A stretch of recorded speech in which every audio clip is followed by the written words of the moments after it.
C'est parti. Donc le sujet, c'est la crise, cause et solution, c'est ça? C'est ça. Alors je vais lancer le débat de façon très large, et puis on affinera ensemble petit à petit pour exactement de quoi on va parler. Bon, je suppose que quand on dit la crise aujourd'hui, on pense quand même prioritairement à l'aspect économique, puisque c'est celui qui est le plus visible depuis 2 ou 3 ans. Donc si on se restreint à l'aspect économique pour l'instant, pour moi la cause fondamentale de la crise, c'est la combinaison entre un mécanisme très classique qui est analysé depuis très longtemps, la loi des rendements dégressifs, la dérive inégalitaire du capitalisme, des politiques qui ont voulu repousser artificiellement le constat du maintien de ces lois traditionnelles, en particulier à travers des taux directeurs totalement anormaux de la Fédérale Réserve, essentiellement. Et puis, plus profondément, une bascule géostratégique qui est en train de se faire entre les États-Unis et, on va dire, la Chine, disons entre l'Occident et l'Asie, bascule géostratégique qui, curieusement, se déroule dans le cadre du système de libre-échange promu par les anglo-saxons eux-mêmes, qui donne à ce stade l'impression de s'être tiré une balle dans le pied, pour dire les choses simplement. Je lance le débat comme ça, après on voit si c'est de ça qu'on veut parler ou tout à fait autre chose. Oui, alors ce qui est intéressant, c'est que vous me surprenez un peu parce que je pensais que vous mettriez la crise morale avant la crise économique. Vous avez écrit un livre qui s'appelle La crise du sens, mais bon, c'est comme ça. Alors moi je mettrais la crise morale comme principe fondateur, disons, de la crise générale dans laquelle nous vivons, encore qu'il faudrait définir ce que veut dire crise, mais c'est peut-être autre chose. Alors, moi il me semble que je résumerais la crise morale dans laquelle on est aujourd'hui par cette expression du syndrome de l'enfant gâté. C'est-à-dire qu'on veut... Bon, déjà, on ne veut plus travailler. Ça, c'est quelque chose qui ne nous intéresse plus. On est, justement, parce que l'Occident a gagné en développement, on vit tous dans un bien-être, on vit tous dans une sécurité relative, etc. Et donc, on n'a plus vraiment de preuves à faire. Et donc, on se dit, voilà, on est bien installé dans nos sièges, confortablement installé. Et on se dit, maintenant, on aimerait profiter de la vie. Donc, le travail, c'est plus vraiment à l'ordre du jour. Et ça, c'est le premier... facteur qui crée la crise, puisque quand il n'y a plus de travail, le reste en découle, c'est-à-dire se délite et finit par s'effondrer. Alors, on vit sur ses acquis, mais l'enfant gâté, c'est aussi celui qui veut tout de suite. C'est celui qui ne se remet jamais en question. Et ça, on voit bien qu'on vit dans cette société-là. Alors après, on pourrait analyser les causes, et on va certainement le faire, mais il me semble que c'est un constat, qu'on partagera sans doute d'ailleurs, mais qui me paraît moins fondamental, parce que si on arrive à changer cela, eh bien, on pourra arriver à remettre un peu tout dans le même sens, dans le bon ordre. Donc, pour illustrer cette volonté d'avoir tout de suite, par exemple, on pourrait parler des avortements de confort, par exemple. Ça, c'est quand même une notion qui est fondamentale. Qu'on soit pour ou contre l'avortement, d'ailleurs, on peut constater que de plus en plus de femmes se font avorter comme une méthode de contraception. Ce qui horrifierait la plupart des milliers de générations qui nous ont précédés. Mais nous, on y vit normalement, ça ne fait hurler personne, tout comme l'élevage, par exemple, des animaux en batterie. Parce qu'on veut tout de suite, alors on veut toute cette nourriture immédiatement, et ça nous amène à traiter les animaux de manière peut-être pire que les nazis traitaient les juifs dans les camps. Bon. Ou au moins similaire en tout cas. Non mais c'est vrai, parce que quand on regarde ces vidéos-là, alors je suis polémique exprès, mais bon. Alors je vais juste finir sur cette crise morale, mais on pourrait noter aussi les divorces, le taux de divorce qui est très élevé, notamment quand il y a des enfants. Et puis, alors cette critique du libéralisme, moi je l'entends, mais je ne la comprends pas vraiment, parce que pour moi c'est plutôt une critique du consumérisme qu'il faudrait faire, Et d'ailleurs, l'État participe beaucoup à ce consumérisme via des politiques keynésiennes, donc de relance de la consommation. Le marché, s'il est laissé tranquille, je dirais, c'est un peu autre chose. C'est-à-dire, il favorise théoriquement la liberté d'entreprendre, de créer des richesses, de fonder un capital, de transmettre des biens de génération en génération. Or, l'État, on voit aujourd'hui, prend de plus en plus au capital. Justement. Elle se sert, par exemple, les droits de succession sont énormes.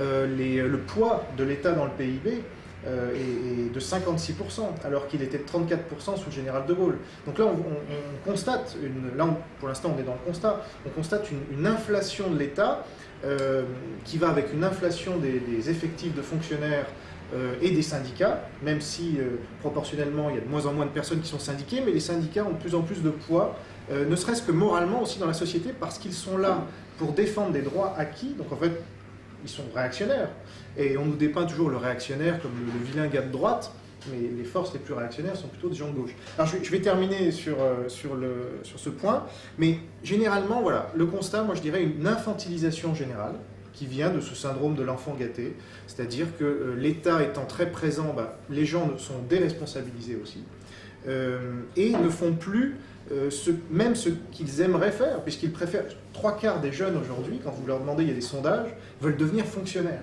Ça, c'est quand même frappant, quoi. Et ça veut dire qu'on préfère l'emploi à vie garanti 35 heures par semaine, plutôt que d'essayer quitte à faire un travail qui ne nous plaît pas forcément, parce que plutôt que de nous lancer dans l'aventure en créant une entreprise ou même en étant salarié à la limite. Et ça, c'est très frappant. Bon, mais je m'en arrête là déjà pour vous repasser la parole. Bon, alors je vais essayer de faire le tri dans l'espèce de déluge qui vient de me tomber dessus. Je vais juste saisir une idée qui est passée, qui paraît récurrente dans tout ça. C'est l'idée, en fait, si je pars de tout ce que vous venez de dire et que j'essaye de trouver le point de synthèse, c'est l'idée, en fait, que tout simplement nous vivons dans une société psychotique. Ça peut se voir d'ailleurs assez simplement que ce caractère psychotique de la société occidentale, en fait, il est assez indépendant de la problématique de savoir si on est dans des solutions étatistes, para-étatistes ou néolibérales. Tout simplement parce que tous les pays occidentaux, en gros, sont en train de basculer dans une paraphrénie qui est la porte de sortie de leur psychose. Et en fait, sous des formes différentes, à des rythmes différents, on retrouve à peu près les mêmes évolutions dans les pays qui ont choisi la solution néolibérale ou dans les pays qui ont essayé de s'en abstenir. C'est-à-dire que le système français fabrique des générations comprenant une très forte proportion de personnalités borderline ou psychotiques. Ça fait un certain nombre maintenant de décennies que les psychiatres constatent qu'ils ont de moins en moins de névrosés à soigner et de plus en plus de gens qui sont soit dans la perversion, dans la personnalité borderline, soit carrément dans la psychose. C'est-à-dire que si ça continue, les psychiatres ils vont bientôt mettre au fond de leur bibliothèque tout ce qui a trait aux névroses. Bon, on n'en a plus besoin, c'est fini, il n'y en a plus. Il n'y a plus que des psychotiques. Bon. Et ça, c'est ce qu'on voit en France, et ça va prendre la forme en fait de quelqu'un qui veut, comme vous dites tout de suite, vous avez raison sur ce point-là, et le tout de suite parce qu'on est en France, on est dans un pays latin. Alors on est dans on aime bien être cool, on est chez les latins, de l'huile d'olive, du vin et des femmes. 35 heures par semaine, oui, encore. Hein. 35 heures pointées, hein, pas travailler. Oui, voilà. Ça nous va très bien, on est chez les latins, et c'est effectivement une marque quelque part d'infantilisation et de psychose. C'est la caractéristique de gens qui ne se sont pas vraiment constitués en sujet. Alors comme on est chez les latins, c'est de la psychose soft. Hein, vous savez la définition psychiatrique d'un psychotique. C'est quelqu'un qui ne s'est pas constitué en sujet parce que pendant son enfance, le père n'a pas interposé symboliquement la loi, le nom du père, la rupture, entre le fils et la mère, la fille et le mère. Bon, on est dans des sociétés, effectivement, où il n'y a plus de surmoi collectif. Il n'y a plus de surmoi collectif parce qu'il n'y a plus de loi, en fait, parce qu'on est sorti de la religion, on est sorti de l'idéologie, mais on n'a rien mis à la place. Bon. Enfin, peut-être une autre religion. Mais... très bon, allez-y. C'est mon tour. Oui, oui, oui. Bon. Alors chez nous, ça a pris la forme latine des 35 heures et du roulage de pouce. Dans d'autres sociétés, par exemple chez les anglo-saxons, ça a pris une forme différente, parce qu'ils ne sont pas du tout au roulage de pouce. Ils ont été bien cadrés par des siècles de puritanisme et de calvinisme. Donc, chez eux, l'objectif, c'est de se serrer le kiki le plus possible, schématiquement. C'est-à-dire qu'il faut se serrer le kiki le plus possible pour avoir le plus d'argent possible, pour pouvoir avoir tout ce qu'on veut tout de suite. Donc c'est différent, ça prend une forme différente, c'est-à-dire que la psychose ne va pas se manifester à travers une espèce de déliquescence, comme chez nous, elle va se manifester à travers une espèce d'exacerbation de toutes les concurrences. Mais dans tous les cas, on observe la même chose, c'est l'absence de contrepoids au désir, c'est l'idéologie du désir. Alors, vous avez choisi de nous éloigner tout de suite de la dimension économique, donc on s'en éloigne, il n'y a pas de problème. De toute façon, je crois que maintenant, elle a montré tout ce qu'elle avait à montrer et que pratiquement, les causes sont quasiment sur la place publique. Tout le monde le voit. Tout le monde se rend compte que, tout simplement, ça fait 30 ans que l'Occident vit créer. Alors si on s'éloigne de la cause économique et si maintenant on remonte à la cause des causes sur le plan, disons, de la psychologie sociale, moi je pense que la cause des causes, c'est un cerveau global, si vous voulez, occidental, qui est entré en paraphrénie, c'est ce que j'ai écrit. Et la cause qui est derrière cette paraphrénie, c'est le sujet d'ailleurs de mon prochain bouquin, pour moi c'est la constitution d'une personnalité collective psychotique qui se retrouve chez les individus qui constituent cette personnalité collective. C'est comme ça que je ferai la synthèse en quelque sorte de ce que vous dites, en m'éloignant un peu du cas particulier français, parce que vous êtes comme beaucoup de libéraux français, vous nous expliquez en gros, oui, si ça va mal, c'est parce que l'État en France... Vous avez l'impression que c'est l'État en France qui a mis les Américains dans l'État où ils sont. Vous avez l'impression qu'il y a encore une contradiction entre le big government et le néolibéralisme. C'est le néolibéralisme qui vient de fabriquer le big government. Alors, ça c'est intéressant parce que, contrairement à ce que vous dites, moi je n'ai pas l'impression de m'être éloigné de la sphère économique. En parlant de l'État, l'État pèse 56% du PIB français. Bon, après, on peut être d'accord ou pas avec, mais c'est une statistique qui est reconnue par à peu près tous les libéraux et les anti-libéraux. Donc, une fois qu'on a posé ce constat, soit on dit c'est la faute du marché, mais il faudra nous expliquer en quoi le marché est responsable du fait du poids de cette bureaucratie. Parce qu'en fait, je pense que tout ça vient d'une interprétation sur le concept de mondialisme, par exemple, sur le concept d'État même. Pour moi, le mondialisme, c'est une poursuite de l'État par d'autres moyens, pour paraphraser Clausewitz. C'est-à-dire que le mondialisme, que je différencie de la mondialisation, que j'oppose même quasiment à la mondialisation, le mondialisme, c'est un gouvernement mondial. Or, le marché, est contre le gouvernement. Et oui, le marché, il est contre la régulation, même celle qui veut déréguler. Parce qu'une régulation qui dérégule n'est pas libérale, par définition. Le marché est contre l'État, au départ. Ça, on sera d'accord là-dessus. Bon, alors déjà, on n'est pas d'accord. Mais le marché, qu'est-ce que c'est? Ce sont des entrepreneurs, au départ, qui veulent créer une entreprise. Prenons vraiment le niveau basique. Et là, en France, par exemple, si je prends mon cas personnel, moi vous dites que je suis libéral, c'est intéressant parce que les libéraux me disent que je suis étatiste. Et alors les anti-libéraux me disent que je suis libéral. C'est peut-être parce que je suis un peu des deux. Mais je vois les bons côtés de l'État dans ses fonctions régaliennes et qui sont nécessaires, même dans ses fonctions stratégiques comme De Gaulle l'a fait en son temps, quand l'État pesait 34% du PIB. Et je vois aussi les avantages du marché, c'est-à-dire créer des conditions de bien-être, les maintenir, des conditions de paix aussi, parce que le libéralisme, c'est la paix, c'est pas la guerre. Alors ça, les antilibéraux, la stratégie du choc, n'est-ce pas, c'est sans vouloir reconnaître que cette stratégie du choc augmente le poids de l'État, donc en fait, c'est pas du tout une stratégie du marché, et si ça l'est, ça veut dire que le marché est très bête, parce qu'il augmente la taille de l'État. Bon. Il est peut-être très bête. Alors peut-être, c'est peut-être ça là où les antilibéraux retombent sur leurs pattes, mais bon. Ça sera difficile à nous faire gober ça quand même. Moi, quand je suis entrepreneur en France, je vois les taxes qu'il faut que je paye, je vois la bureaucratie qu'il faut que j'affronte au quotidien pour payer, par exemple, un seul exemple, parce que il y a tellement d'exemples, mais un seul. Je cotise aujourd'hui pour le chômage. Mais savez-vous que si je suis au chômage demain, je n'y aurai pas droit? Ça, c'est quand même formidable. C'est-à-dire que l'État crée comme ça tout un tas de taxes. Il sait créer uniquement des taxes, l'État. C'est-à-dire qu'en gros, il ne crée pas de richesse, très rarement. La plupart du temps, il s'agit de prendre de l'argent dans la poche de certains, ceux qui travaillent, ceux qui créent, pour le mettre dans la poche de gens qui viennent d'autres pays et qui n'ont jamais cotisé pour leur payer leur retraite, par exemple. C'est assez intéressant, c'est en ce moment. Bon, ou alors pour payer des fonctionnaires. Bon, il y a besoin de fonctionnaires, mais est-ce qu'il y en a besoin d'autant, sachant que le but du politicien, c'est de se faire réélire et donc de donner des prébendes un peu partout. Donc là, il y a une logique qui n'est pas, qui n'est pas constructive, de mon point de vue, qui est la logique politicienne, se faire réélire à la prochaine échéance. Et il y a une logique qui est constructive, qui est celle du marché, qui est de dire produisons des richesses. Voilà.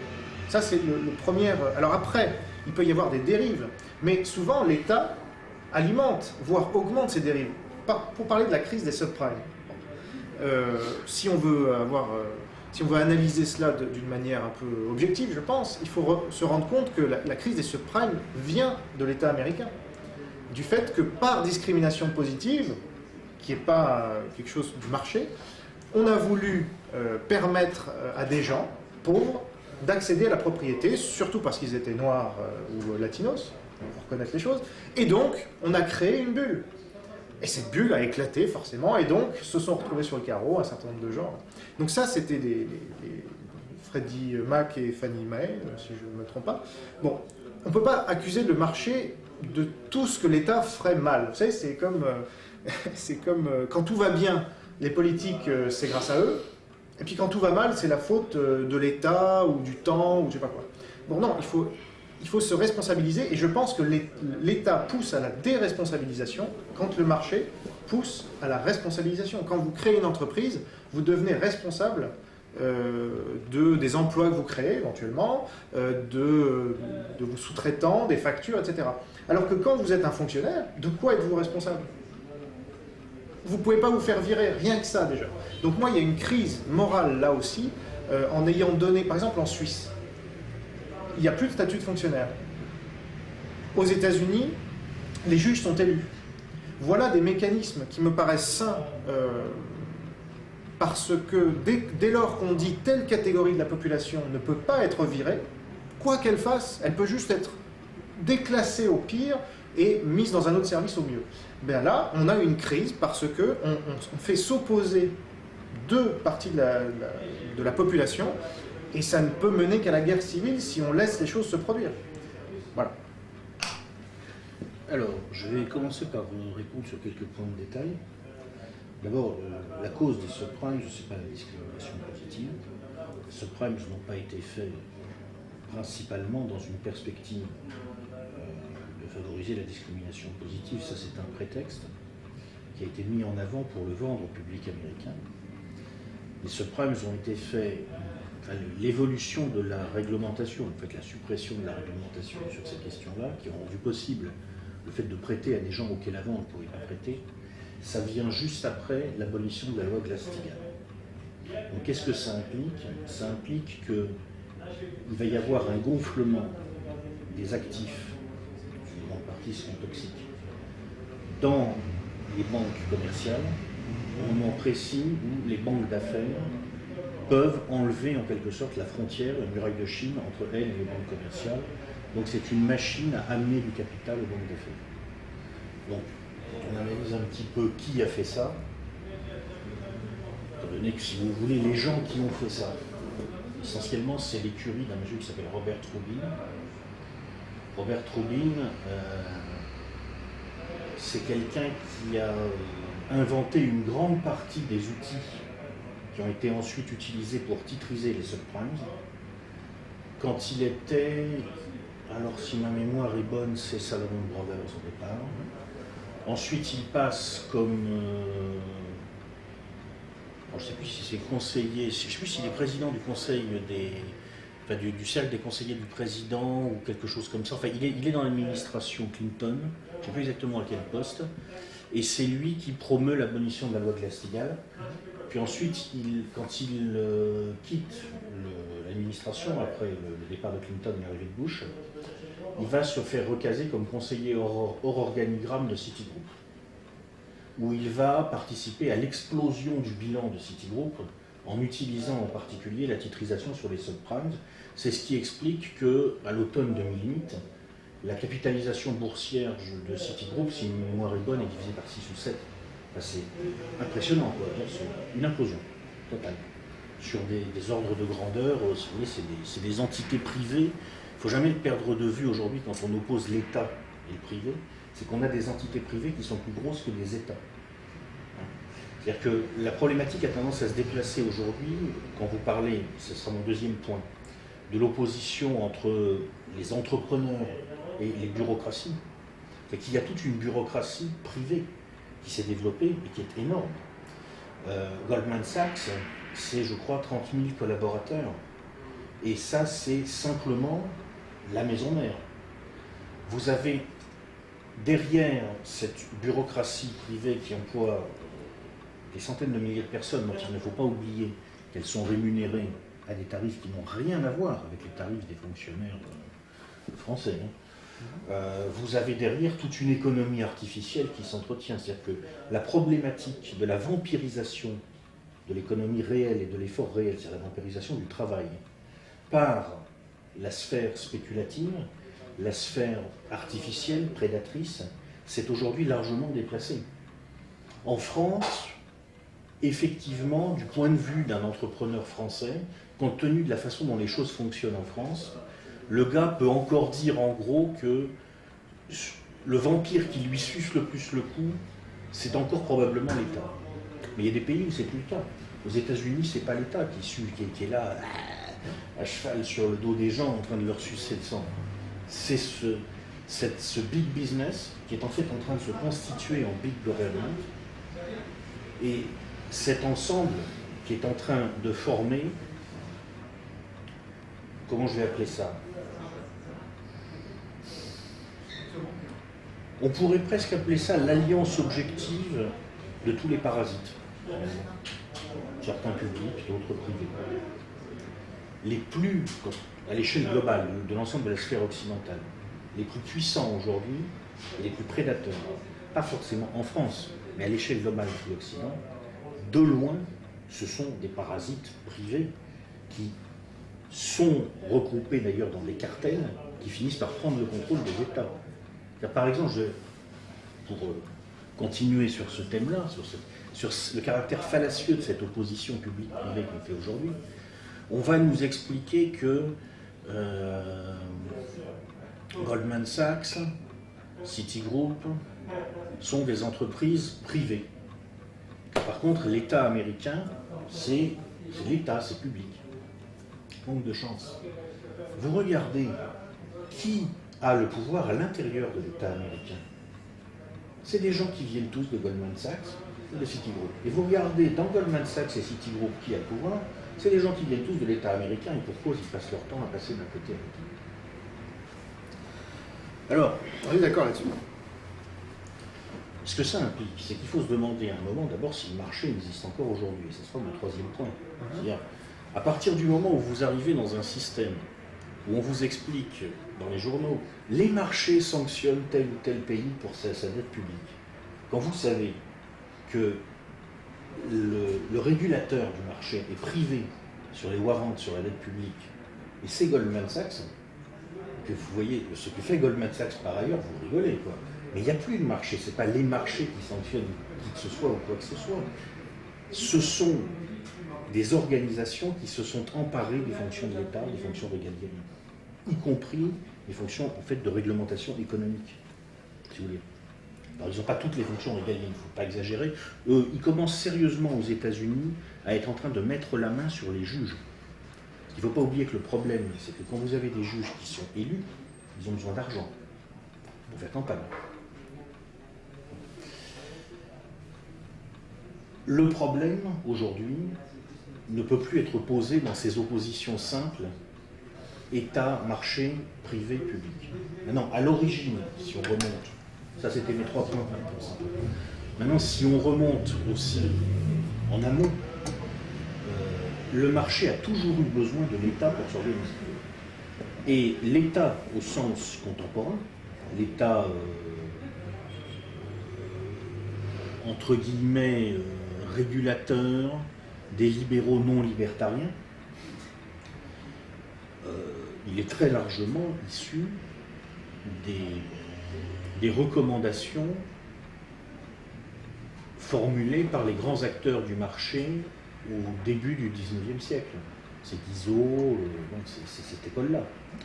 Bon. Tiens. Voilà. Donc, le marché n'est pas bête, si vous voulez, mais le marché sait fabriquer l'État, aussi bien que l'État sait fabriquer le marché. Et là encore, même indépendamment du fait qu'aujourd'hui, vraiment, ça n'a plus de sens de les opposer de façon si brutale, même de toute façon, je ne sais pas si ça a jamais eu un sens.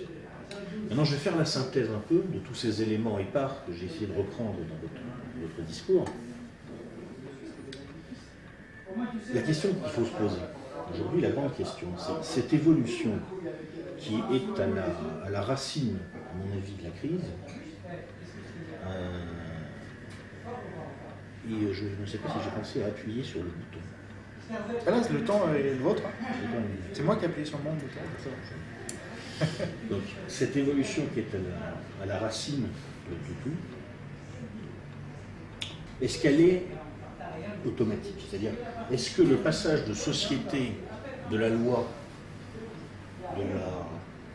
de la névrose organisée d'une certaine façon, à des sociétés de la psychose organisée, est-ce que ça s'est fait tout seul, ou est-ce que c'est le résultat d'une stratégie délibérée de certains acteurs, de certains groupes, parce que cette société de la psychose organisée, elle fabrique des gens extrêmement fragiles, extrêmement dépendants. Là où vous avez tout à fait raison, et là où je vous rejoins, là où je rejoins les libéraux, pourquoi ça peut m'arriver quand même, c'est que c'est très très malsain d'avoir une population qui veut les 35 heures et le statut de la fonction publique. Parce que ça veut dire que ça, c'est une population qui va être littéralement en dépendance à l'égard de l'État, un peu comme le nourrisson est en dépendance à l'égard du sang maternel, n'est-ce pas? C'est le retour au stade oral, qui est assez logique quand on est psychotique. Hein. C'est pas avec ça qu'on fait un peuple libre. Bon, ça, c'est... Maintenant, est-ce que ça, c'est quelque chose qui s'est fait tout seul, par une suite d'évolutions spontanées liées, par exemple, aux avancées de la médecine, avec la pilule, avec l'avortement, bon, je pense aussi qu'il y a un phénomène médical, mais scientifique, l'avortement est devenu quelque chose. Des avancées technologiques ou autres, par exemple la télévision. Vraiment, l'impact de la télévision, c'est gigantesque en termes de psychologie sociale. Est-ce que ça s'est fait tout seul, par hasard en quelque sorte, ou est-ce qu'il y a des gens qui ont calculé ça, y compris des gens d'ailleurs, qui peuvent se trouver au niveau des milieux dirigeants du capitalisme, des milieux qui n'ont rien à voir avec les petits entrepreneurs naturellement, qui se seraient dit que c'était l'occasion de prendre appui sur un système ouvertement, officiellement favorisant l'initiative privée, mais en réalité qui pouvait servir de base au développement du big government, comme disent les Américains. C'est un peu ma question. Déjà, pour répondre sur ce point, il me semble que moi, ça ne m'intéresse pas déjà qui est derrière nécessairement. Je ne pense pas qu'on puisse tout expliquer comme ça. Par contre, ce qui m'intéresse, c'est de regarder les faits. Et sur ce point précis, je constate qu'il y a 35 ans, Microsoft n'existait pas. Google n'existait pas il y a 15 ans. Facebook n'existait pas il y a 6 ans. 7 ans. Bon. L'État, lui, existe depuis un peu plus longtemps que ça. Alors donc déjà, il faudra m'expliquer comment des mastodontes, les entreprises comme ça, qui ont commencé par un entrepreneur, 2 ou 10, sont devenues aussi, ont eu autant de succès. C'est parce qu'elles répondaient peut-être à un besoin, voire elles le créaient, peu importe. Mais en tout cas, elles sont basées sur la méritocratie au départ. Elles se sont basées sur un dynamisme, une création, une créativité. Là où l'État, finalement, gère toute cette créativité, la limite le plus souvent, et surtout, si on prend juste l'exemple de l'anonymat, s'il y a bien une structure qui est une menace directe à notre anonymat, parce qu'on entend, oui, Facebook, si, la CIA derrière, J'entends tout ça. Mais et l'État? Alors l'État a créé la CNIL, on est sauvé. Hein, alors qu'en fait, qui a le plus de données personnelles sur les gens, vous, moi? C'est l'État. Après, il y a évidemment des banques. Et alors là, je vais faire la transition, parce que quand vous payez en carte de crédit, évidemment, on sait qui, quand, comment. Et quoi. Ce qui est très grave, potentiellement. Mais... Maintenant, j'en viens à votre remarque sur Goldman Sachs. Et sur le pantouflage, en fait, entre les États-Unis, entre le gouvernement américain et Goldman Sachs et Citibank, en effet. J'avais pu étudier ça, et c'est frappant que des grands dirigeants comme ça. Mais en France, c'est pareil. La plupart des dirigeants du CAC 40, par exemple Daniel Bouton, dirigeant de la Société Générale, il était directeur de cabinet de Juppé, ministre du Budget. Intéressant. C'est-à-dire qu'en fait, les antilibéraux, en général, là je ne parle pas de vous en particulier, mais cette pensée simpliste de l'antilibéralisme primaire, donc je ne parle pas de vous, soyons bien clairs, mais elle nous envoie des signaux du genre « Ah, les multinationales, c'est le mal, donc le libéralisme, c'est le mal. » C'est ne rien comprendre à ce qu'est le libéralisme, précisément parce que les multinationales, déjà, on est très très loin du libéralisme, dans ses principes, qui est la création d'entreprises. Pascal Salin, qui est un libéral qu'on qualifiera d'ultra, proche du libertarianisme, dit malgré tout quelque chose de très juste. Il dit par exemple les banques aujourd'hui sont dirigées non pas par des entrepreneurs, mais par des managers, ce qui n'a rien à voir. C'est-à-dire que ce sont des gens qui gèrent, un peu comme on gérerait des fonctionnaires d'ailleurs, on va gérer des richesses qu'on n'a pas créées nous-mêmes, on va gérer des taux de ratio, de rentabilité, etc. Mais finalement, si on perd tout, soi-même, on passera à une autre banque. Et puis, un phénomène intéressant aussi, si une banque fait faillite, eh ben on la renflouera. Mais qui la renflouera? L'État. Bon, donc, il faut arrêter. Et la seule banque qui a fait faillite récemment, c'est Lehman Brothers, et c'est pas étonnant que ce soit aux États-Unis, parce que voilà un mécanisme sain de faillite, alors qui peut paraître au premier abord comme ça, on se dit mais tout va s'écrouler derrière. Or, qu'est-ce qui se passe? C'est un mécanisme naturel. Quand une entreprise fait faillite, le signal est envoyé à toutes les entreprises qu'on risque bien la faillite et que l'État ne sera pas toujours là pour renflouer tout le monde. Donc, là aussi, on n'est pas infantilisé. Avec cette mamelle, on se dit, bon, de toute façon, je peux aller jouer sur les marchés 5 milliards, peu importe, 50 milliards même, puisque l'État me renflouera. Ah oui. Et l'État, c'est vous et moi. Et donc, ce sont des gens qui sont soi-disant élus, ça on pourrait revenir dessus, parce que contrairement à la Suisse ou à certains pays qui ont la démocratie directe, l'élection n'est qu'illusion, mais ça, on sera d'accord là-dessus, je pense. Eh bien, c'est trop facile d'avoir l'État comme solution à tous les problèmes. Et justement, c'est bien la preuve que malgré tout, il reste une grande distinction à faire entre l'État et le marché,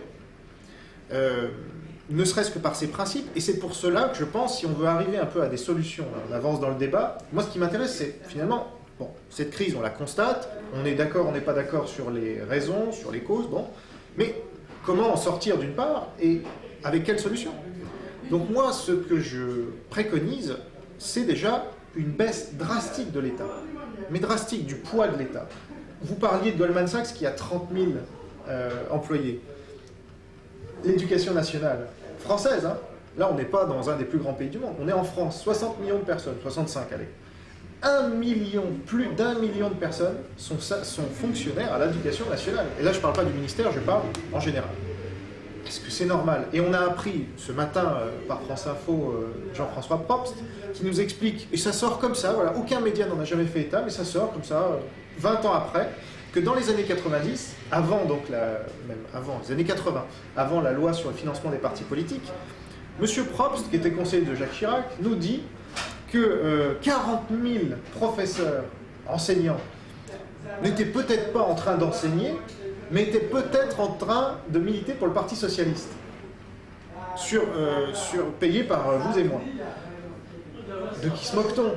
Les manifestations entre les deux tours pour Le Pen en 2002, est-ce qu'elles ont été spontanées comme on a voulu nous faire croire? Arrêtons un peu. Donc, tout ça, et il y a quand même une structure d'intérêt malsain qui s'appelle l'État, qu'il faut absolument modérer, et c'est ce qu'ont fait les Américains justement. Ils ont toujours lutté contre l'État, qu'ils ont vu comme un objet d'oppression. sur les libertés individuelles. Là où nous, en Occident européen, disons, on a plutôt vu l'État comme, voilà, l'État-providence. Alors, il y a eu certes Roosevelt aux États-Unis, mais enfin, ce n'était pas la tendance globale. Et des pays comme la Suisse, justement, ont développé cette méfiance envers l'État qui leur a permis d'accéder à un système très démocratique, beaucoup plus que le nôtre en tout cas, qui s'appelle la démocratie directe. Les gens sont le véritable contre-pouvoir à l'État, donc à l'oligarchie aujourd'hui, puisque l'oligarchie, elle est à la fois issue de l'État et des multinationales. Bon. Donc ça, on sera d'accord là-dessus. Donc, parmi les solutions, je vois aussi l'assouplissement du Code du travail. On peut parler longtemps de la crise économique et dire « Ah, les gens n'ont plus de travail ». Mais moi, en tant que chef d'entreprise, si je ne peux pas licencier facilement, comment est-ce que je pourrais espérer embaucher facilement? Le marché du travail, c'est simple. Si vous pouvez trouver un travail rapidement, c'est plus un problème d'être licencié. Donc toute la propagande, alors là, dans tous les médias principaux qu'on nous dit, à longueur de temps, on a laissé 300 personnes sur le carreau, la Continentale, et puis après on fait des...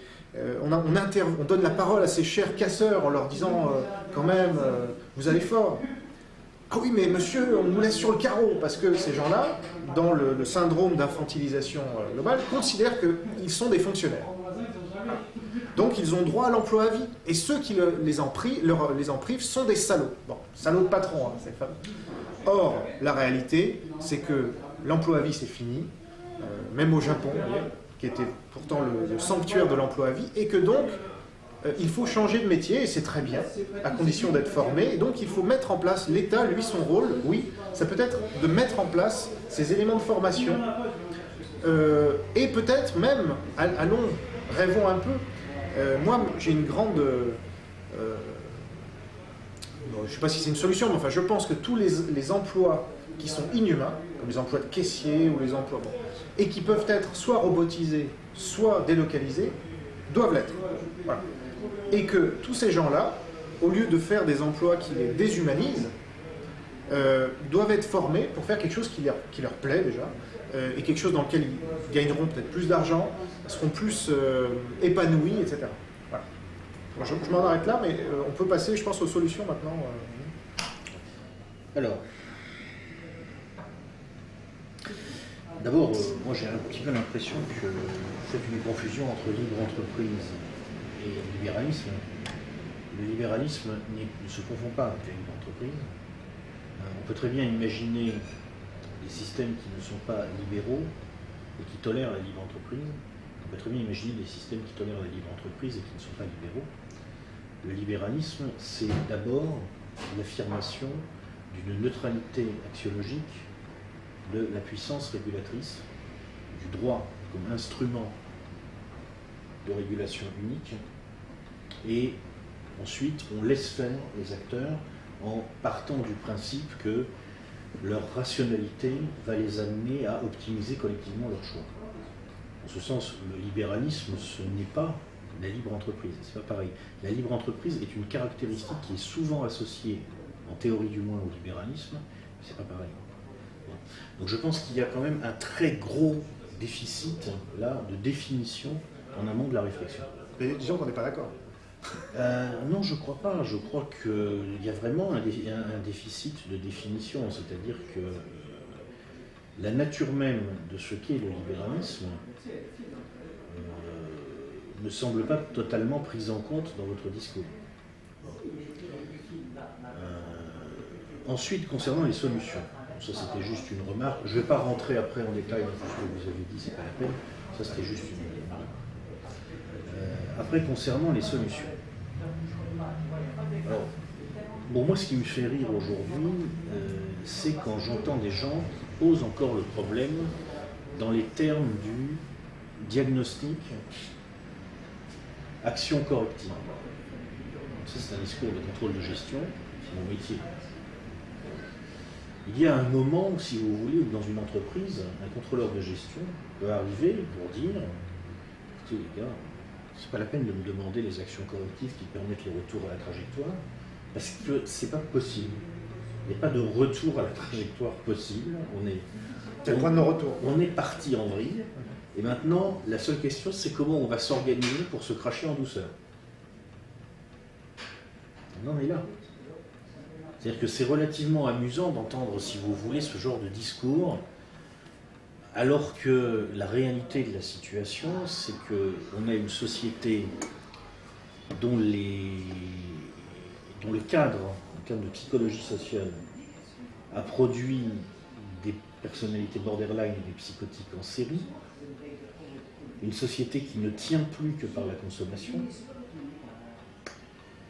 et une consommation qui repose en très grande partie soit sur le développement d'une production qui suppose une facture énergétique, une facture écologique, soit sur le développement en quelque sorte d'univers virtuels qui certes peuvent générer de l'argent, hein, je ne le nie pas, mais dont on peut se demander quand même s'ils ne correspondent pas aussi à une forme presque de suicide soft, suicide collectif soft. Enfin, je veux dire, une société où finalement les gens, pour ne pas péter les plombs, sont réduits à jouer à la PlayStation 3 heures par jour. On peut présenter ça comme un progrès, mais enfin, moi je ne le vois pas comme tel, quoi. Alors, dans un contexte comme ça, alors qu'on sait de manière à peu près certaine qu'on n'aura pas d'énergie de substitution à hauteur de ce qui risque, du gap énergétique qui risque d'arriver du fait du pic d'extraction des hydrocarbures, alors qu'on a quand même pas mal d'indications qui viennent des ingénieurs, qui semblent très dubitatifs sur certains progrès qu'on nous avait promis à brève échéance. Et vous savez, la fusion, ça va pas se faire du jour au lendemain. Les ordinateurs quantiques, on ne sait même pas si ça existe vraiment, si c'est possible. Au niveau de la loi de Moore, on commence à toucher aux limites du truc, pour des raisons, d'après ce qu'on m'a expliqué, d'électronique, si vous voulez, des raisons physiques. Dans un contexte comme ça, venir nous dire, bon, on va déréguler le marché du travail, on va ramener l'État plus bas. En gros, c'est les solutions finalement américaines des années 80. Exactement. Et anglaises. Et anglaises des années 80. C'est drôle. C'est marrant. Non, mais c'est drôle, je veux dire. D'abord parce qu'on voit elles ont été appliquées aux États-Unis, en Angleterre, et aujourd'hui on a le résultat. Pareil. Et c'est une catastrophe. Hein. Enfin, je veux dire, aux États-Unis, c'est une catastrophe. Oui. Le taux de chômage réel aux États-Unis est évalué aujourd'hui à 17-18%. Le taux de chômage de longue durée n'arrête plus d'augmenter. C'est-à-dire que la société américaine, en fait, elle s'est shootée pendant 20 ans avec la bulle du dollar, la bulle des bulles en quelque sorte, la bulle qui a fabriqué toutes les autres bulles, qui était la masse monétaire du dollar. Et aujourd'hui, marché de l'emploi dérégulé ou pas, le chômage de longue durée est en train d'exploser aux États-Unis. En Angleterre, moi je pense que le plan d'austérité qu'ils sont en train d'appliquer, ils ne pourront même pas l'appliquer. C'est-à-dire qu'ils vont assez vite toucher les limites de ce qu'ils peuvent demander au peuple anglais comme effort, et ils seront obligés de revoir complètement leur copie d'ici 1 ou 2 ans. Dans l'anglosphère, c'est une catastrophe. Je veux dire, aujourd'hui, la seule chose qui tient encore debout à peu près le monde anglo-saxon, c'est la puissance d'intimidation de la City londonienne et l'US Army. Pourquoi, par exemple, en ce moment, on voit quelqu'un comme Brzezinski venir nous expliquer qu'il est important qu'on agisse en Libye? C'est pas parce que Brzezinski se préoccupe réellement de Kadhafi dont il a rien à foutre, c'est un personnage tout à fait secondaire à ses yeux. C'est parce que ce qui est derrière ce qui est en train de se passer dans le monde arabe, c'est la question de la mainmise des États-Unis sur le marché des hydrocarbures, qui sont le seul sous-jacent réel du dollar. C'est ce qui est en train de se passer aujourd'hui. Donc dans un contexte comme ça, si vous voulez quelqu'un qui vient et qui nous dit « on va faire ce qu'ont fait les Américains et les Anglais dans les années 80, et ça sera bien », c'est drôle. Je ne peux pas dire autre chose. Voilà, rions ensemble. Mais déjà, je note que peut-être un des points de désaccord majeurs entre nous, c'est sur l'optimisme ou le pessimisme. Parce que très clairement, vous êtes pessimiste et je suis très clairement optimiste. De ce que j'entends, moi j'ai l'impression d'avoir déjà entendu par exemple ce discours sur l'écologie il y a 40 ans. Le Club de Rome, bon, il ne disait pas autre chose. Puis finalement, on s'est bien rendu compte qu'ils avaient tort sur quasiment toute la ligne, puisqu'on a découvert de nouvelles sources de pétrole, on a découvert de nouvelles sources d'énergie, et c'est ça l'humanité depuis très longtemps. Et c'est vrai que c'est difficile à suivre parce que depuis quelques dizaines d'années, avec notamment le développement du capitalisme, ça s'accélère. Et vous avez cité la loi de Moore, vous avez raison, mais la loi de Moore, il y a 40 ans, ça n'existait pas. Donc si on avait eu cette discussion il y a 40 ans, vous m'auriez dit, de toute façon, qu'est-ce que vous m'auriez dit, la mécanisation, ça atteint ses limites. Et puis hop, il arrive les ordinateurs et la loi de Moore derrière. Qui vous dit que ne seront pas inventées de nouvelles technologies qui permettront de renvoyer la loi de Moore c'est ça la technologie, et ça on sera d'accord je pense sur ce point. On assiste à une accélération technologique et donc des phénomènes également économiques, parce que la financiarisation, c'est pas simplement des méchants capitalistes ou des traders qui voudraient... Bon, c'est aussi parce que la technologie aussi permet de passer des ordres en un millième de seconde. Bon, alors quand vous avez ça, il faut suivre derrière. Alors, ça c'est une première chose. Quand vous parlez de jouer à la PlayStation, bon, moi j'y ai joué, je ne sais pas si vous y avez déjà joué. Ça vous est arrivé. Bon. Est-ce que pour autant vous êtes la lie de l'humanité? Parce que j'ai l'impression que ce que vous décrivez comme étant, en gros, l'être humain descend du singe, mais là il remonterait à l'arbre. Non? En gros. Bon, moi j'ai pas l'impression. J'ai l'impression que c'est un choix. Alors, je suis d'accord, il y a des soumissions librement consenties. Hein, ça existe aussi. Et ça, c'est intéressant à creuser, parce qu'effectivement, l'être humain n'a pas, théoriquement, à être librement consenti, à être soumis. Mais on se rend compte que, pour ne parler que de l'islam, par exemple, c'est une religion qui grandit à vitesse grand V. Il y a maintenant, je crois, plus d'1,3 milliard ou 1,4 milliard y compris en France, il y a des gens qui se convertissent. Alors ça vient en partie du fait qu'il n'y a plus de spiritualité en France, donc forcément les gens voient une spiritualité qui s'affirme, donc ils y vont. Mais ça vient aussi du fait que l'islam soumet les gens. Et que l'islam fait disparaître une à une toutes les libertés individuelles, et qu'il y a des gens qui veulent ça, parce qu'ils sont perdus dans ce monde, ils sont psychotiques ou pas, mais ils se disent « Oh, l'islam me prend en charge du berceau jusqu'à la tombe, il me dit si je peux utiliser une carte de crédit et comment, quand, etc.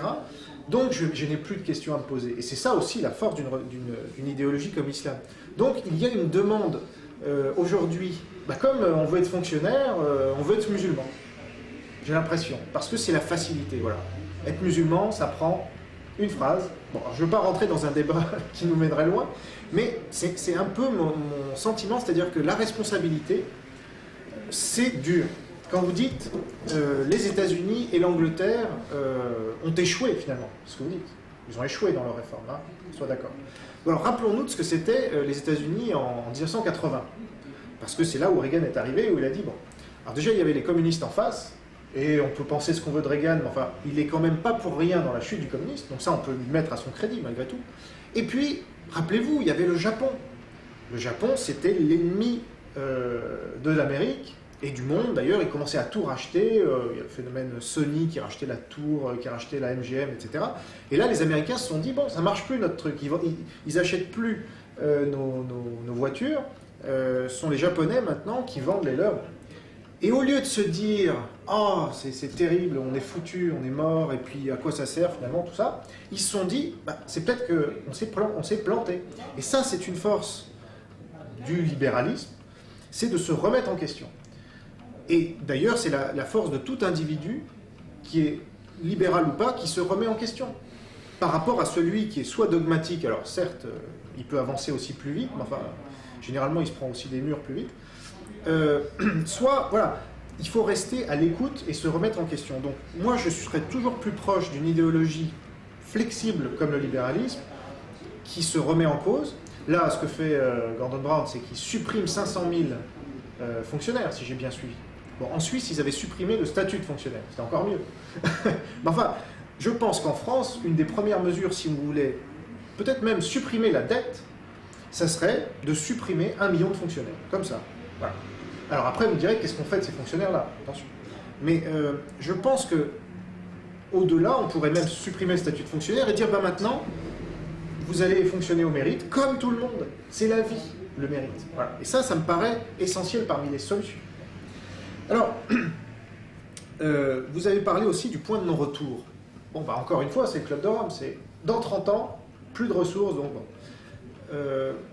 Je sais pas, moi, j'ai une notion de l'humanité comme étant, si on regarde déjà les 5 ou 6 000 ans dont on est à peu près sûr, hein, c'est un miracle. Ce qui a été fait est un miracle.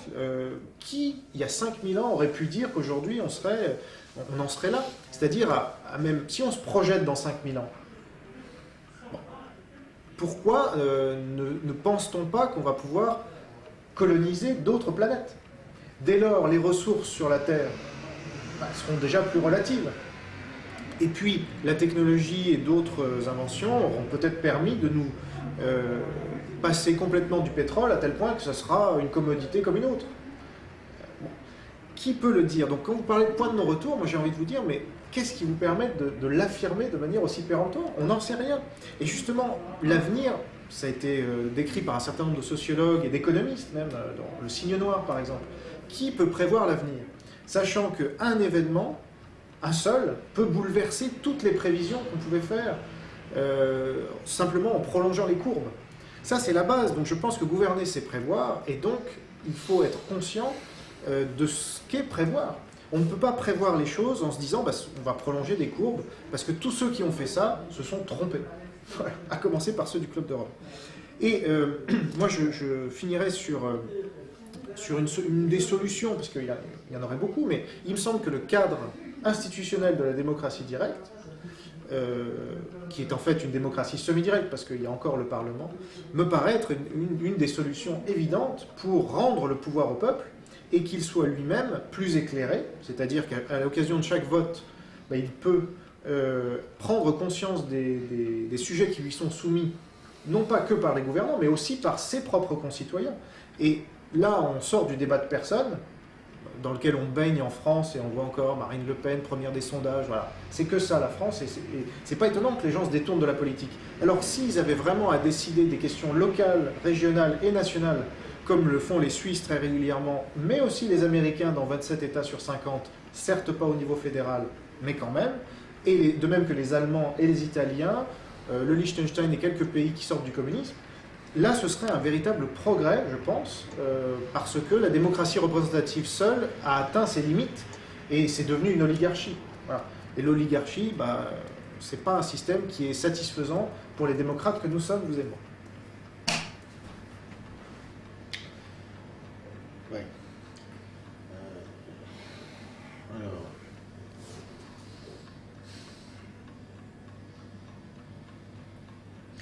Je crois que ce qui nous sépare, c'est pas tellement que vous êtes optimiste et moi pessimiste,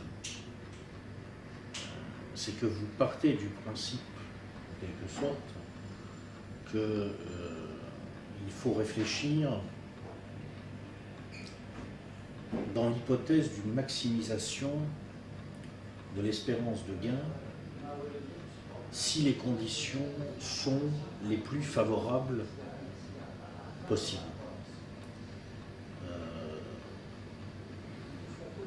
Moi, je pars du principe qu'il faut réfléchir en prenant en compte divers critères de décision et qu'un des critères les plus importants, c'est la minimalisation de la perte maximale dans les conditions les plus crédibles.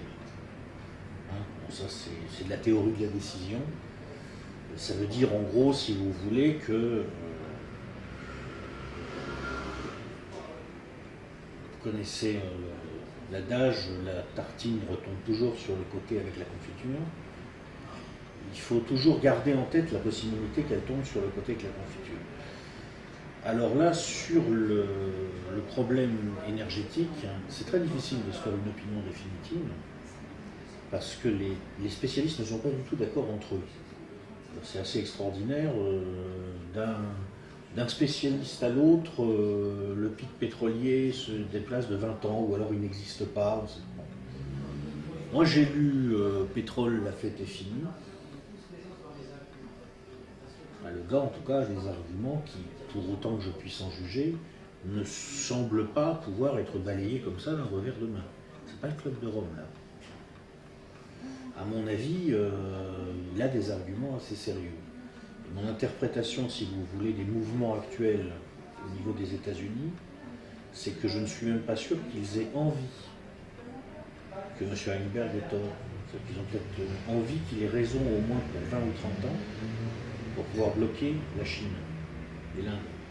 C'est-à-dire qu'il y a une configuration géostratégique générale qui se produit, où non seulement la catastrophe est peut-être possible en quelque sorte spontanément, en termes d'inadéquation entre les besoins et les ressources sur le plan énergétique, mais en plus certains peuvent vouloir la provoquer.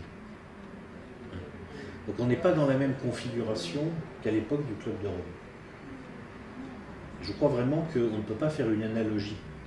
C'est-à-dire que ce serait une erreur de dire on peut raisonner en 2011 sur la base des schémas que nous connaissions jusqu'ici. Je crois qu'il y a vraiment une rupture de très très grande ampleur qui est sur le point de se dérouler, et qu'à partir de là, il faut être capable de garder en tête plusieurs hypothèses, et il ne faut jamais exclure par hypothèse l'hypothèse néfaste. Le signe noir. Il faut le prendre en compte. Il faut le prendre en compte, et en particulier, il faut s'interroger sur les stratégies des acteurs par rapport à cette possibilité. Après, bon, concernant ce que vous m'expliquez sur les fonctionnaires, sur l'islam, etc., je vous ai dit ce que j'en pense, je trouve que c'est drôle. Voilà. Mais pourquoi? Ben, c'est marrant, je veux dire, quand on a vu ce qu'ont donné, ce qu'a donné la théorie néolibérale aux États-Unis et en Grande-Bretagne, quand on a vu que finalement le seul pays qui a réussi à s'adapter à cette théorie et à tirer son épingle du jeu en Occident à ce stade, c'est l'Allemagne. Et l'Allemagne l'a fait en réalité parce qu'ils ont trouvé le moyen de réguler le néolibéralisme. Si on analyse un peu ce qu'ils ont fait, c'est ça. Bon, c'est drôle, quoi.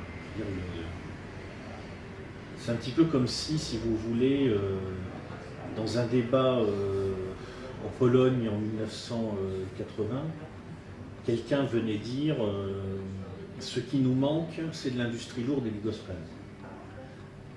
C'est marrant. Voilà. Donc, bon, je n'ai pas vraiment envie de réagir là-dessus. Ce que je peux vous dire simplement, c'est qu'à mon avis, vous avez de fortes chances de voir la classe dirigeante vous donner raison dans l'immédiat. C'est-à-dire qu'ils vont prendre appui. Démocratie directe, pas sûr. Ah non, pas sur la démocratie directe, ça je vous rassure. On va continuer à avoir le droit entre le candidat qui nous méprisera ostensiblement et le candidat qui fera semblant de nous écouter. Ça va continuer. Ça va continuer pareil là-dessus, il n'y a pas d'inquiétude. Avec cette brave Madame Le Pen, probablement utilisée comme épouvantail pour être sûr qu'on va bien voter après au deuxième tour. Ils vont continuer. Et ça marchera. Ça marche bien. Ça marchera. Il n'y a pas d'inquiétude. Non, là-dessus, ils ne vous donneront pas raison, malheureusement. Ils vous donneront pas raison là où moi je pense que vous avez raison. Ils vous donneront raison là où moi je pense que vous avez tort. C'est ce qui va se passer à mon avis. C'est-à-dire qu'ils vont prendre appui sur la situation en fait qu'ils ont créée. Si vous prenez la masse monétaire qui existe aujourd'hui, plus l'ensemble des créances qui constituent les actifs mobiliers, incorporels, etc., financiers qui sont dans le système, si vous voulez. Alors c'est difficile à évaluer, mais en gros, probablement, vous devez avoir à peu près 3 années de PIB de la zone occidentale, qui est dans les bilans des entreprises, dans les bilans des banques, dans les comptes d'épargne des gens, qui en fait n'existe pas.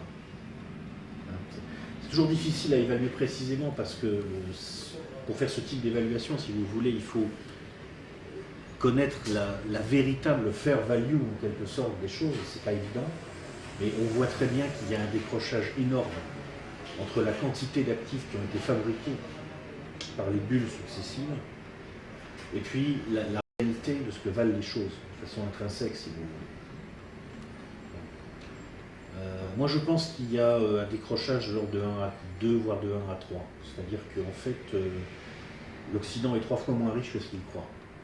Je ne parle pas de l'immobilier forcément, je ne parle pas des machines-outils dans les usines, tout ça c'est compliqué, mais je parle de la valorisation de l'ensemble à travers le système de crédit. Et je ne parle même pas des produits dérivés là. Bon. Donc tout ça, ça fait en gros une facture de entre 60 000 milliards à peu près, dans ces eaux-là, de dollars, qui aujourd'hui sont dans les comptes, et en fait il n'y a pas de contrepartie. Donc je pense que ce que va faire l'oligarchie, qui existe, qui est un principe qui existe, là-dessus je pense qu'on est d'accord, qu'elle est transversale en fait, aux très grandes entreprises et aux États, ce qu'elle va faire, c'est qu'elle va prendre appui sur cette situation de faillite pour achever de casser ce qui tenait encore dans le corps social. Moi, mon opinion, c'est qu'il y a une stratégie délibérée du passé. Il y a des milieux dirigeants qui veulent casser, détruire les peuples occidentaux et que c'est une vérité délibérée. Je pense qu'ils vont prendre appui sur cette situation de faillite pour finir de casser les peuples occidentaux. Et effectivement, entre autres, ils vont démolir les fonctionnaires. Alors moi, je vous avouerai une chose entre nous, ça ne va pas me rendre populaire ce que je vais dire là, mais dans le cas des enseignants, ça me fait bien rigoler. Parce que alors s'il y en a qui vont bien chercher ce qui va leur arriver, c'est ceux-là. Mais alors eux, vraiment, collectivement, je ne parle pas individuellement, mais collectivement, quand on fait descendre les enfants dans la rue comme ils l'ont fait en 2002, pour le compte d'un système qui est en fait un système totalitaire, le jour où ce système totalitaire se retourne et vous tombe dessus, eh ben c'est bien mérité. Vous allez en chier, mes amis fonctionnaires, mes amis enseignants, et c'est bien. Bien fait. Cela dit, ça ne résoudra pas du tout nos problèmes. Ça ne fera qu'accentuer le mécanisme de casse. Ça ne fera que tenir les gens encore plus en dépendance. Parce que maintenant, après avoir fabriqué tous les psychotiques, la suite du programme, c'est qu'on va commencer à leur dire, vous le voulez le soma là? Vous le voulez le gros sein maternel là pour vous entêter? Il faut le mériter. Avant on vous le donnait gratuit, maintenant il faut le mériter. Il faut être bien gentil, il faut bien marcher. Ça c'est la suite du programme. Donc le système anglo-saxon dont vous parliez tout à l'heure. En bien pire. Bien pire, parce que pour Bien l'instant. pire, forcément. Pour l'instant. Ah mais attendez, ce que je dis là, je ne le dis pas dans une sorte de posture a priori de prophète du pire. Je le dis parce que j'y ai bien réfléchi et parce que je pense réellement que c'est le projet de notre classe dirigeante, si vous voulez, en tout cas des oligarchies qui structurent le plus profondément cette classe dirigeante. D'accord, alors, justement, si on peut prendre l'exemple des révolutions arabes qui ont lieu aujourd'hui dans le monde, on voit bien que le projet des classes dirigeantes, c'était de maintenir tous ces dictateurs au pouvoir, et d'ailleurs, ils négociaient avec eux il y a encore peu, et ces dictateurs au pouvoir se sont fait éjecter, pour certains d'entre eux, par le peuple. Et notamment en Tunisie, tout est parti d'un gars qui s'est immolé par le feu, parce qu'il ne pouvait pas créer son entreprise, et en tout cas, on lui volait ses biens, l'État lui volait ses biens. Donc c'est même une révolution libérale, si on veut aller jusqu'au bout des choses. Mais, donc, moi, j'entends Alain Soral, vous, d'autres personnes, Pierre Hillard, des gens très intelligents, m'expliquer tout par l'oligarchie, et je me rends compte que c'est contredit par les faits. Kadhafi était le grand ami, à nouveau, de l'oligarchie, et puis il est en train de se faire renverser, et Hosni Moubarak. Donc, moi je préfère en rester justement sur le fait qu'on ne peut pas prévoir ce qui se passera demain. Je vous prends au mot, c'est-à-dire que comme il y a des signes noirs et qu'on ne peut pas les prévoir à l'avance, et bien donc il faut rester ouvert à tout. Et je résume ça par une expression qui est peut-être un peu plus simple que la vôtre, mais qui veut dire la même chose, c'est-à-dire qu'il faut espérer le meilleur et prévoir le pire. Voilà. Coupez-moi. Je n'ai pas dit que l'oligarchie était toute puissante et qu'elle allait réussir dans son projet. Oui. J'ai dit que c'était son projet. Oui. Après, la question, c'est est-ce qu'elle va réussir? D'accord. On voit bien ce qui se passe aujourd'hui en Afrique du Nord. Il y a un moment où la marmite saute.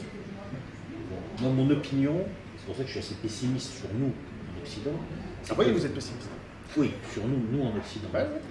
Non, mais c'est pas un pessimisme de principe, c'est un pessimisme raisonné, parce qu'il y a une logique derrière. Mais on a le droit d'être pessimiste. La marmite, elle saute manifestement quand les gens vivent avec 250 € par mois et que les prix du blé sont multipliés par 2. Et en gros, la marmite, elle saute quand les gens n'arrivent plus à bouffer. Nous, on a beaucoup de marge avant d'avoir des problèmes pour manger. Et donc, je pense que les gens ils vont baisser la tête. Et que ce qui s'est passé en Afrique du Nord, je pense que c'est peu probable que ça se produise ici. Maintenant, si ça se produit ici, je serais très heureux, honnêtement. C'est vrai, aujourd'hui, je souhaite la révolte, je souhaite la révolution. Et je la crois peu probable chez nous. Maintenant, pour l'Afrique du Nord, si vous regardez ce qui s'est passé à ce stade, ce qui est intéressant, c'est que, en fait, pour l'instant, il n'y a pas eu de révolution en Afrique du Nord. Il y a eu des révoltes. La révolution, c'est quand on remplace des structures par d'autres structures. C'est pas quand on vire un dictateur. Pour l'instant, il y a eu des révoltes, et maintenant, la question, c'est qu'est-ce qui va en sortir? On voit très bien que, pour l'instant, on a une classe dirigeante essentiellement centrée sur l'Occident, qui est confrontée à une situation de chaos. Et c'est vrai que ça, c'est mon opinion, c'est sans doute aussi une chose qui nous sépare.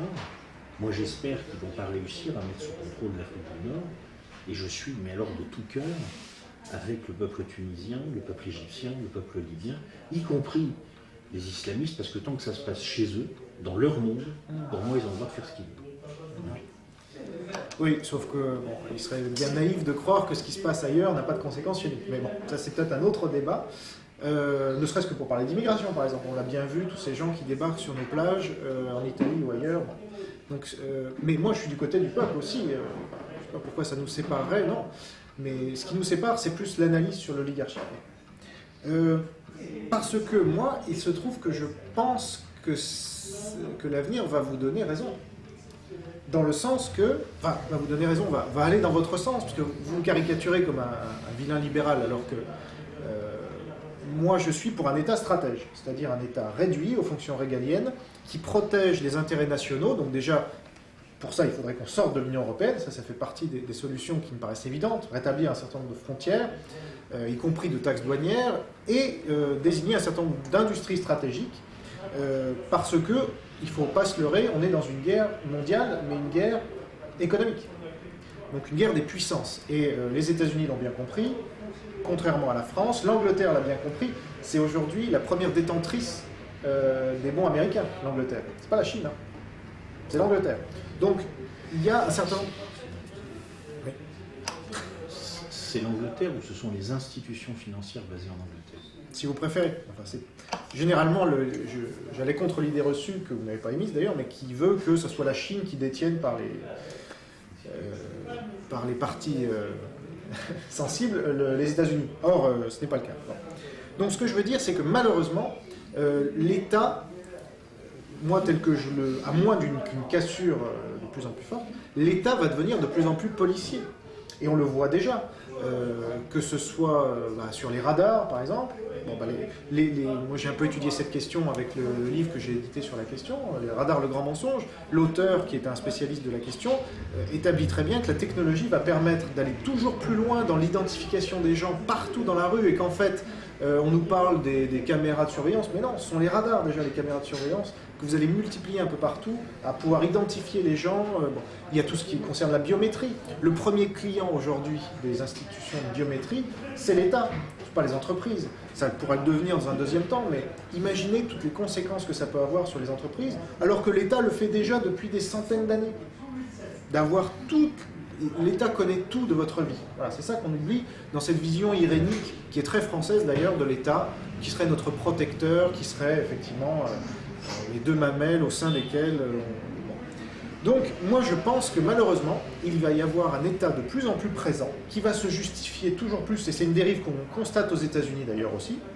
Oui, mais Si je puis me permettre, mais je suis tout à fait d'accord. Ah ben justement, alors vous ne dites pas. Je dis que c'est l'État. Non, l'État, là, ce qu'ils vont démolir, si vous voulez, c'est les fonctionnaires qui viens. aident la population. Non, mais j'y viens. Par contre, les flics, ne inquiétez pas. Ah oui, les flics, c'est l'État. Alors, moi, les fonctions régaliennes, je suis pour, mais jusqu'à une certaine limite. Et alors, pour parler des fonctionnaires, justement, comment gagner une élection sinon en promettant des postes de fonctionnaires? Bon. Regardez Gordon Brown, l'impopularité qui est la sienne et le courage qu'il faut pour décider comme ça de supprimer 500 000 postes de fonctionnaires.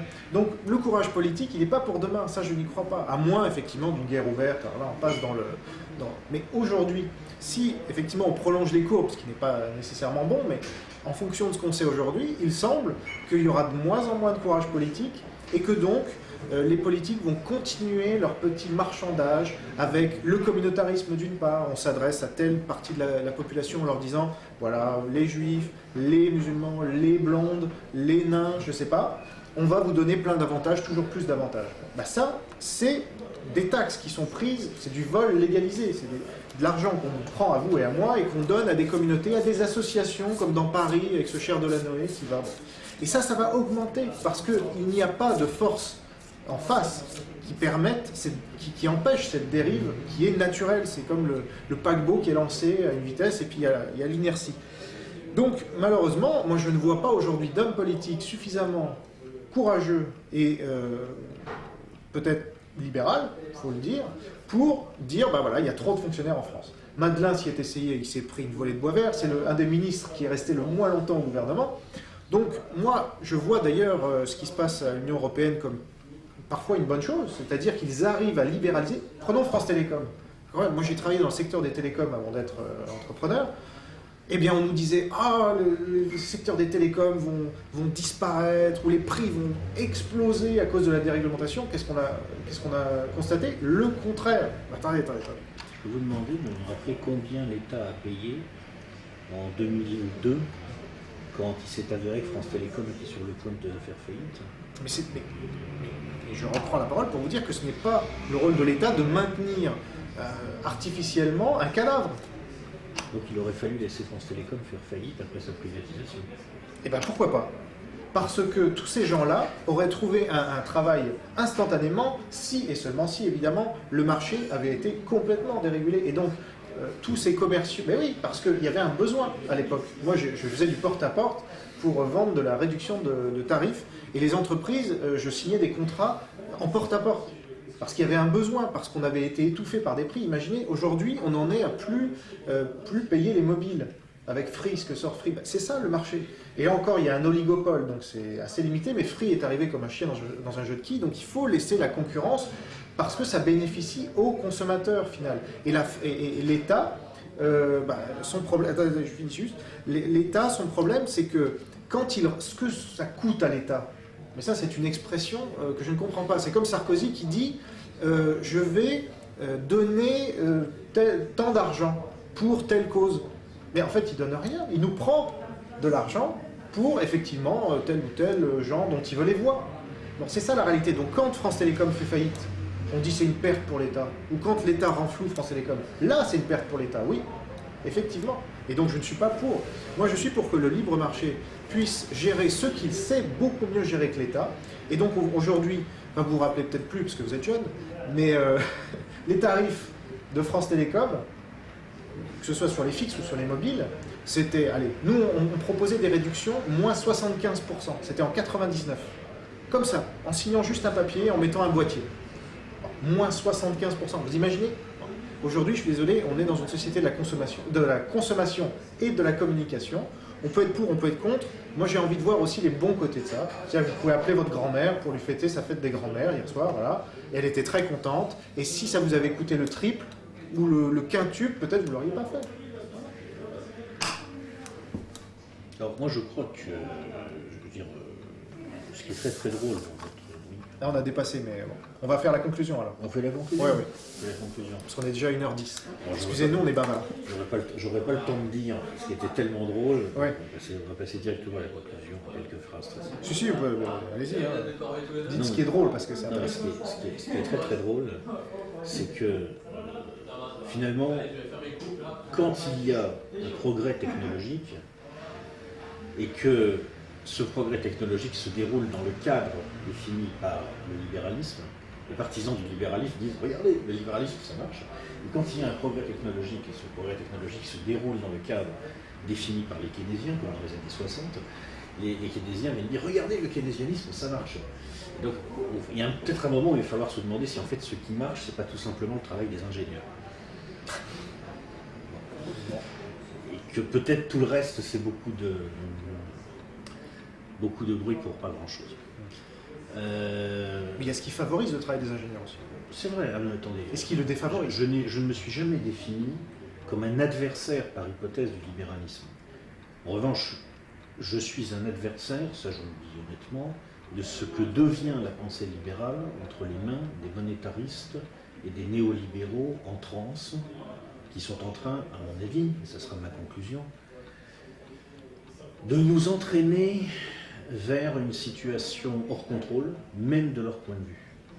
C'est-à-dire que, puisque le sujet au départ c'était la crise cause-solution, bon, les causes je les ai détaillées et j'ai expliqué comment je vois les choses. Mon opinion c'est qu'il n'y a plus de solution. Il n'y a plus de solution. Il n'y a plus de solution. C'est-à-dire que, quelle que soit la solution qui va être suivie, elle n'empêchera pas qu'au bout du compte, le système dans lequel on fonctionnait depuis 1945, en gros, d'abord à travers le keynésianisme, puis à travers le néolibéralisme. En passant par le communisme, quand même. Non, enfin, nous.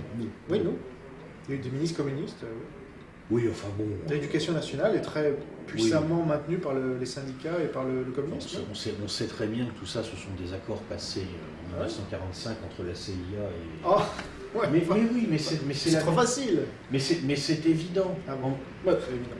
En 1945, il y a eu des accords qui ont été passés entre les soviétiques et les américains. Et d'ailleurs, quand on écoute les témoins de l'époque, les gens qui étaient à un niveau à l'époque et qui par la suite ont témoigné, c'est absolument évident, dans le cadre de ces accords, il était entendu que le Parti communiste français ne chercherait pas à prendre le pouvoir en France, en échange de quoi on l'associerait en partie à la gestion. C'est évident. Enfin, je veux dire, on va pas rentrer, mais ça je nie pas, mais on va le pas fait rentrer est dans que... ce Voilà, débat-là. En France, il y a eu une tentative de construction d'un mélange entre le socialisme d'État et le capitalisme d'État, pas forcément pléonasme. Et puis ça a tenu jusqu'à Pompidou, en gros, et après c'était terminé. Mais il n'y a jamais eu vraiment en France, stricto sensu, de communisme. Ailleurs en Europe, oui, ça n'a pas marché. En France, bref, je referme la parenthèse. Tout ceci pour dire que ce système dans lequel on fonctionne depuis 65-70 ans, c'est la conclusion, il est mort. Maintenant, la solution, c'est pas comment on va faire, à mon avis, c'est pas comment on va faire pour continuer à pousser plus loin, comment on va pouvoir continuer à aller toujours plus loin, pourquoi faire en fait, pour satisfaire toujours plus notre psychose, notre besoin toujours d'avoir plus, tout de suite, maintenant. Non, il y a un moment où il faut s'arrêter, où la solution, ça consiste à dire on n'a pas besoin de plus.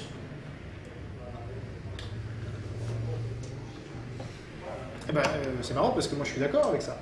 Et justement, je suis d'accord parce que un système comme le libéralisme, qui fonctionne globalement bien depuis des milliers d'années, après il s'est accéléré, il y a eu eh bien permet cela.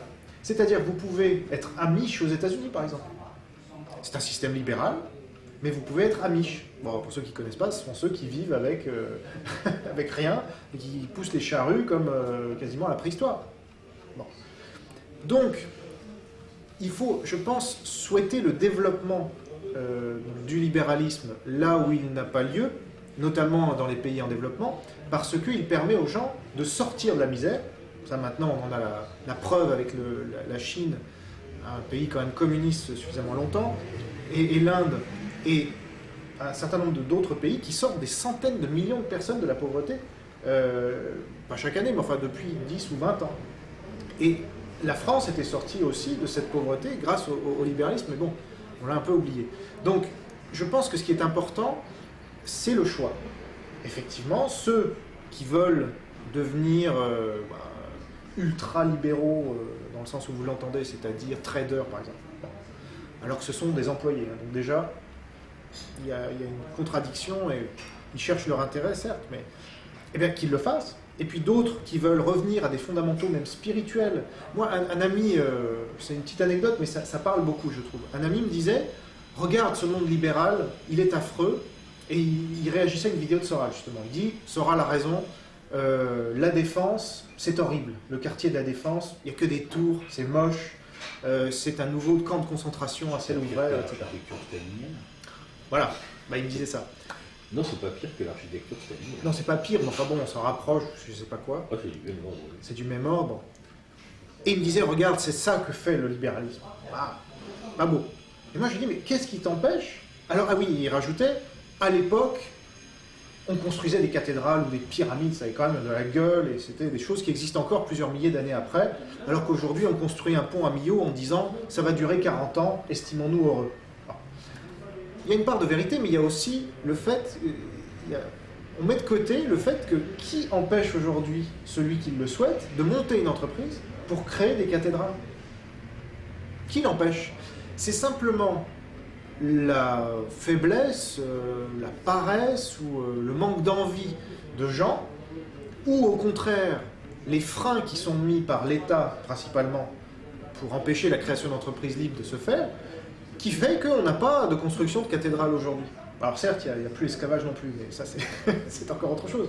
Mais je veux dire que moi je suis favorable au système qui permet la liberté la plus grande.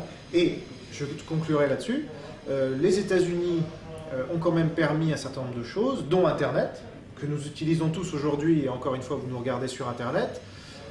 Bon, bah, ce sont quand même les États-Unis. Alors ça, c'est une des solutions que je vois, parce que vous parliez de la télévision abrutissante, et ça, comment ne pas être d'accord avec vous. Mais quand je suis sur Internet, moi je suis désolé, j'ai un nouveau rapport au monde, un nouveau rapport à l'autre. Je le considère comme mon égal et non pas comme un gars qui me parle de sa tour d'ivoire et qui me dit quoi faire ou quoi penser. Et donc là, on change de paradigme. Oui, là, il y a un espoir. Et ma conclusion, c'est que il faut simplement s'assurer que, parce que tout est, j'ai commencé par ça, je vais finir par là, la crise morale, elle vient d'une volonté au départ. Si on n'a plus cette volonté même de se battre, donc si on tombe peut-être dans ce pessimisme que je sens chez vous vraiment ancré, eh ben on subira, voilà, on le subira, et moi je ne suis pas pour subir, je suis pour agir, et donc, quitte à trouver des solutions différentes de celles qui nous sont proposées par le système actuel. C'est le bon côté de Jean Robert. Ouais. Merci beaucoup.